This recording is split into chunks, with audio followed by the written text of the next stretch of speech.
Basta masarap yan. Bahala kayo kung anong sabihin nyo dyan. Mga kabarangay, 72 years old ako eh. Isip bata na ba ako? Pauwi na ako. Galing ako ng community mapping. Hinahanap ko yung mga hindi nag-aaral para pabalikin sa pag-aaral sa pamamagitan ng alternative learning system. Alam nyo, napadaan ako sa isang puno ng aratilis. Anong balik sa akin yung kaisipan ko na gusto ko yung prutas na yon. Prutas kasi ang tawag namin doon nung ako'y bata pa. Hala, merong aratilis. Tingnan ko nga. Tingnan ko kung merong bunga. Ayan, paborito ko to eh. Kinakain ko to. Kasi yan yan. Masarap siya. Sagana sa vitamin C. Ayan, sana meron pa doon. Sana meron pa doon sa loob. Pupunta ako doon kasi bukod sa napaka-yabong ng kanyang dahon at napakaganda, lalo na kapag panahon ng tag-init, pwede ka talagang sumilong sa ilalim. Katulad nito, mag-aalas 3 na ng hapon, napakainit pa rin. Kaya pagka meron kang puno ng aratilis, naku, napakalaking ginhawa. Tingnan natin kung meron pang mga bunga doon sa loob.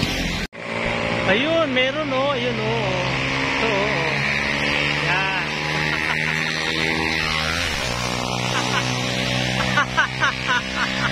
Ang ingay ng tricycle. Ayan o. Oh. Ang sarap. Oh. Sabi nila, hala, yung matanda na yung kumakain pa ng aratilis. Inaagawan pa yung mga panikig dyan. Masarap po ang aratilis. Hindi ko alam ang tawag sa kanya sa English eh. Basta napakasustansya po. Saka masarap din yung lasa. Ayun o, meron pa din o, ang dami. Ayun o. Yan. Tapos eto. Yan, yan o. Konting punas-punas lang, pwede nang kainin. Sarap. Masarap. Meron na naman mga buzzers dyan. Okay lang. Pasok na kayo. Basta kumakain ako ng aratilis, ang sarap. Yun o.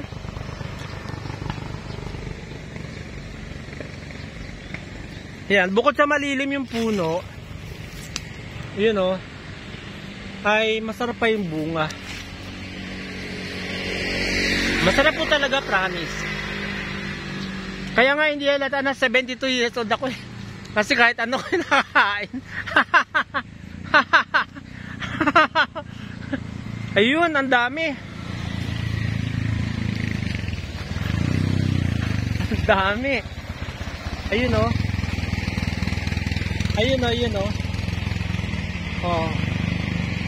Oh. Yan, nakita nyo? Oh.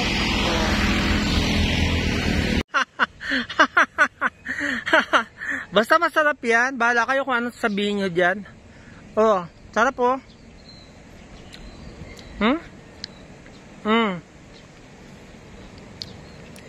Aratilis.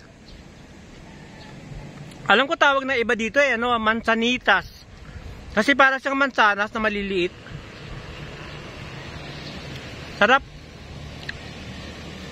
Dami.